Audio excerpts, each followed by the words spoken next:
Hi, it's Maggie the Irish Gypsy here to bring you your January 2020 general readings. We are looking at the first half of January from the 1st through the 15th, the very first general reading of a brand new year. So welcome to everyone, welcome to newcomers, welcome back to followers and subscribers. Thanks for all of you who send in your support, feedback, comments, likes, shares, subscribes. Always welcome and appreciated. I hope everyone had a wonderful holiday season and are having a good start to this beautiful new year. So this reading is for the water sign of Scorpio for the first half of January 2020. That's Scorpio sun, moon, rising, if your Venus is in Scorpio, or if you are cross-watching for Scorpios. But if you know all your other signs, watch them as well. It can provide additional clarification because, as most of you know, general readings, because there's so many of you watching, they always resonate a little differently. So watch your other videos if you can. And if any of you are interested in reaching out for a personal one-on-one reading, particularly if the readings resonate for you, just click on the description link below for more info and contact details. You can email me directly at maggie1mcguire@gmail.com. I offer a wide variety of readings in all the main areas of life. Love and romance, relationship compatibility readings, career, work, and finance, general health and well-being for you, or as a gift for friends, family, and loved ones. And also particularly popular this time of the year, I also do 6 and 12-month overviews, which take a look at what's coming in your life over the next 6 or 12 months, depending on how long you want to look ahead, which people order at all different times of the year. But I always get a lot of requests this time of the year as we're starting a new year and people kind of want to see what lies ahead. So something to keep in mind as well. All right, let's get right into this. Scorpio, let us see what the first half of January is holding for you.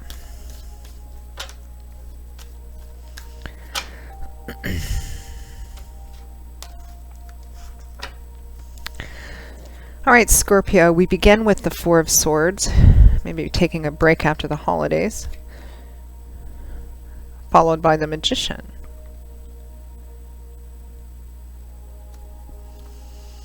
We have the Three of Pentacles, followed by the Six of Cups. And from the bottom of the deck, overall energy is the Seven of Cups.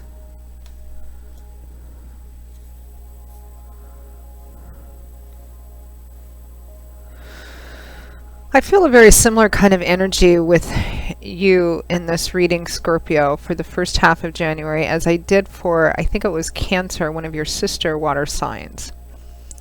So you may want to watch that as well. Some of you may just have a lot of water in your natal chart, but the Cancer, I feel kind of a similar connection to the Cancer reading here. So your overall energy is the Seven of Cups.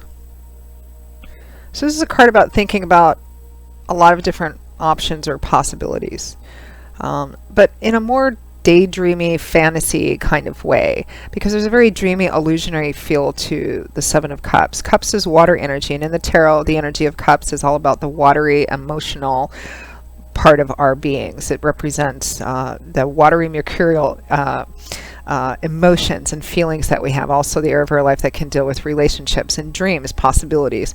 We all need to have dreams and dream those dreams, but it takes more than just, keeping it, leaving it in our heads and fantasizing about it to manifest something in reality. Because sometimes the Seven of Cups can represent daydreaming and fantasizing and building castles in the sky, but nothing ever really comes to fruition because it takes air energy and fire energy and earth energy along with water energy to make something real, to manifest it into reality. Each one of these cups is filled with what represents possibility, potential, what could be, daydreaming about what could be, considering all the different options. The challenge sometimes with the Seven of Cups is looking at these different possibilities and potential and ask yourself, are any of these possible, realistically possible? And if so, which one? And am I willing to do the work to manifest that? And if it has to do with a relationship too, is the other person on board with that as well? Because otherwise this can represent daydreaming about things and distracting yourself from the reality that something may not be possible, and you need to go where, what's in the cups is something that you can actually partake of in a very real sort of way. So this is your overall energy for the first half of January. Maybe staying a little bit in your head, dreaming or fantasizing about the possibility of something or other options as well, even if they're not about a specific situation that you have been involved in. This can talk about, maybe looking at other possibilities. Maybe if you're in a relationship or it's just ended or it's going through difficulties, maybe you're thinking about, they're not the only fish in the sea, or this isn't the only job I can do, or, that sort of thing. But again, cautionary advice with the Seven of Cups. We don't want to be consumed with this energy because it represents living in not reality and unreality. And it looks like some of you are feeling tired. You're tired of maybe being in charge. You're tired of trying to manifest something.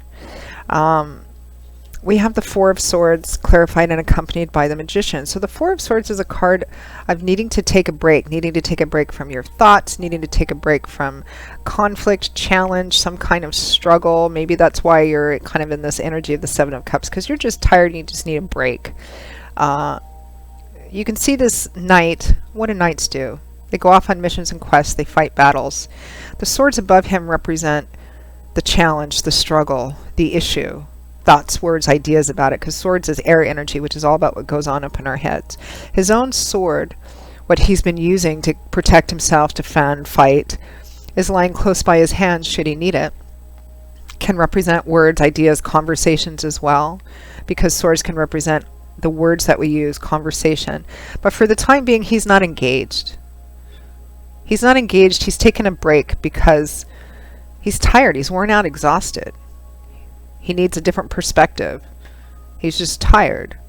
The implication is that it's temporary, because while he's removed his helmet and his hand gauntlets, he's still girded for battle.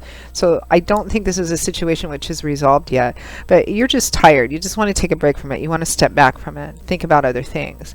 Now what clarifies that Four of Swords is the Magician, which is a card that says you have everything that you need in your possibility to, in your reality, to manifest what you want into physical reality on your own. I say on our own because this has to do with a relationship.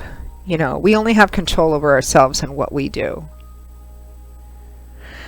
The Magician says the Magician has worked hard to get to where he's at. He's worked very hard through trial and error and struggle to get to a place where he now has mastery over all of the elements. Air, mental; cups, emotional; pentacles, material, financial, security; wands, which is fire, which is creativity, the ability to manifest and to make powerful changes. So he has all of these things. He has all the wisdom, the knowledge, the tools, the experience, the know-how to create what he wants, to manifest what he wants into physical reality by taking all of his experience and tools and pairing them with his perseverance, determination to make something that he wants happen. However, in a relationship, if the other person isn't on board for that, it represents that you have the ability to have the kind of relationship you want, but it may not be with this other person if they're not on board, etc.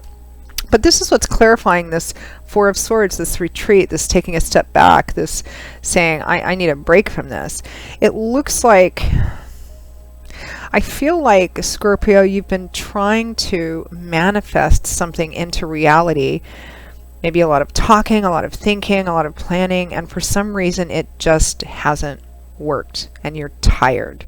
Something hasn't come to fruition or manifested the way that you want it to, and it feels like you've been struggling at it, and you're just tired. You're taking a break from that. Maybe you're once again fantasizing about what it could be, or perhaps some of you are just fantasizing about what else is out there for you, what other possibilities there are out there for you in whatever area of your life this is resonating for. Love and romance, job, work, career, etc. Next we have the Three of Pentacles and the Six of Cups. So the Three of Pentacles is a card about teamwork and collaboration, about working together to build something that you both agree on, or create something that you and another person or a group of people agree on, and everybody kind of contributing what they have to contribute in order to make this, to build this, to make this real. And it can represent compromise and negotiation, because everybody has their own ideas and opinions, and it's all about giving a bit, taking a bit. That's what collaboration is about, in order to accomplish something or create something or build something. And the clarifying and accompanying card for that is the Six of Cups. This is a card often associated with the past, reminiscence, nostalgia, parents, family, childhood, where you grew up, your roots of origin, people or places you have a historical connection with, childhood friends, childhood sweethearts, or maybe if not childhood, people that you have this historical history, a history with. It is sometimes one of the soulmate cards. So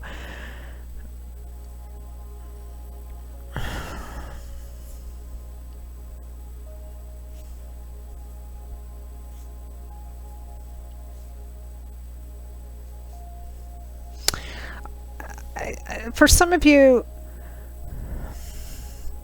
you know, the Three of Pentacles is also sitting next to the Four of Swords. The Magician is underneath him, and I often read them, you know, lengthwise as clarifying, but I also look at how they affect each, who sits next to who. And the Four of Swords is also sitting next to the Three of Pentacles. This is a card of compromise and negotiation, and it's sitting next to the card of the person who's withdrawing because they're tired. Again, I feel like, I mean, the Three of Pentacles and the Six of Cups could represent working with someone you have a long history or connection with, or a soulmate if this is a relationship, or a best friend, working to manifest something. But I'm feeling like it's less that for most of you, at least during this time period, and more that you're just, again, you're tired. You're trying to manifest something. You're tired of trying to work with a person or a group of people to manifest something in reality, when it's just still not. It's left you with this feeling of, you know, all these possibilities and potential, but it's just not going anywhere. Perhaps this was the energy you started off with and have been in, and it's still this way. Nothing has remained, nothing is manifested. It's still just kind of castles in the sky, dreams.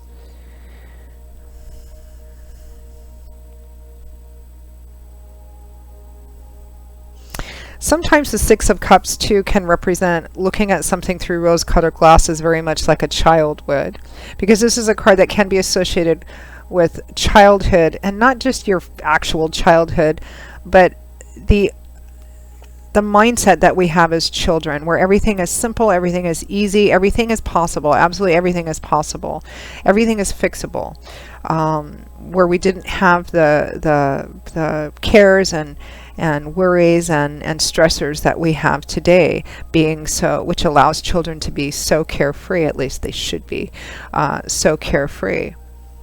You know, looking at something perhaps through rose-colored glasses, and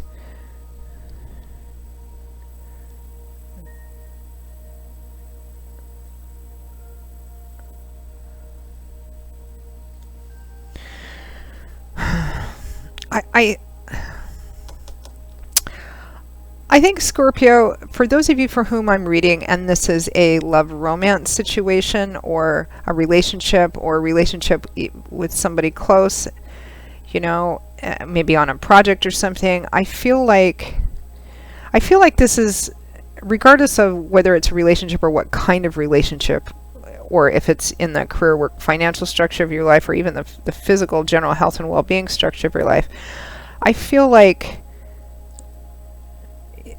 I don't feel like this is a new situation. I feel like this is something that's been going on for quite some time.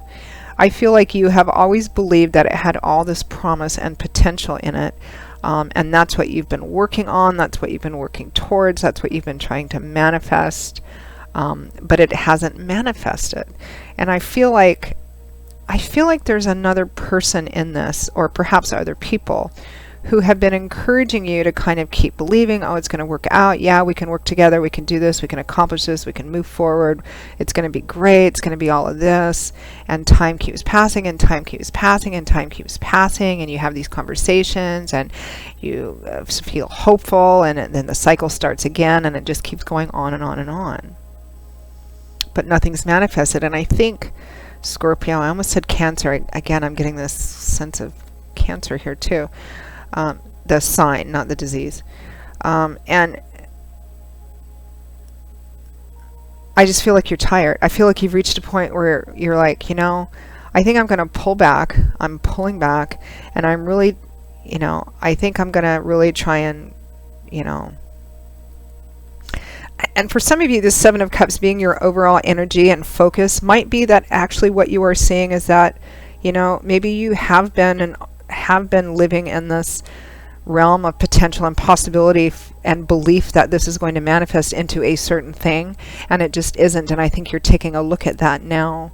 I don't feel like any definitive decisions or actions perhaps are being taken for a lot of you during this time period, but you're just actually perhaps seeing things for what they really are or what they really aren't, and whether or not it's even possible. I think you're tired of doing the work. I think you're tired of doing the effort. I think you're tired of trying to manifest because it's just not. And I think you're kind of retreating, and whether or not that's temporary or permanent remains to be seen. The situation isn't resolved yet. I just think in the first half of January, because we're only looking at a short time period here, you're just kind of hands off from it as much as possible. So let's take a look at, and I actually feel like there's nothing wrong with that position. Let's see what advice or guidance from Spirit is, what the higher message from Spirit is on how best Scorpio can manifest, or not manifest. Scorpio is tired of manifesting. What is the best way for Scorpio to just navigate through this for the first half of January 2020?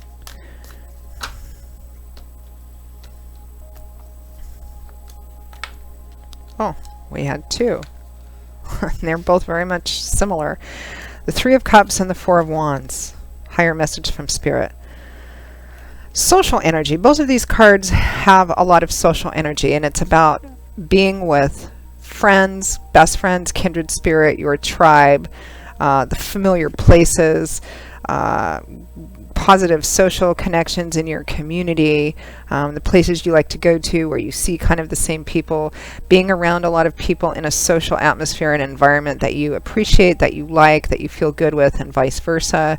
And the Four of Wands is also a celebratory card that can point to friends and family and the simple gratitude of connecting with those people that know us, that get us, that love us, support us, make us feel good. So this is a higher message from Spirit, which is very similar to Cancer's as well. So I think through this time period, at least for the first half of January, Scorpio, I don't think any definitive decisions or actions or radical ones need to be taken. I feel like you do need a break, and during this time to lean on your friends, to go out and just have some fun, to go out and spend time with friends, with family, with people that make you feel good, and vice versa. And just kind of take it easy for the first half of January. Let this be a break for you, because I think you need it. So Scorpio, that is your reading for the first half of January. I hope that it provided some insight and clarity for you. Again, if you're interested in reaching out for a personal one-on-one reading, particularly if any of these videos do resonate for you, feel free to click on the description link below for more info and contact details, and email me directly at Maggie1McGuire@gmail.com. I would be most happy to work with you. I do readings full-time, 5, 6, 7 days a week. It's all that I do. So I'm pretty diligent at working with both your schedule and mine to set up readings in as quick and timely a fashion as possible. So if you're interested, send me an email, and we'll go from there. I will see you all again in a couple of weeks for the January 2020 mid-month readings. Until then, as always, I wish you much joy and love, a great new start to this new year, and I hope to see you back here again soon. Take care. Bye-bye.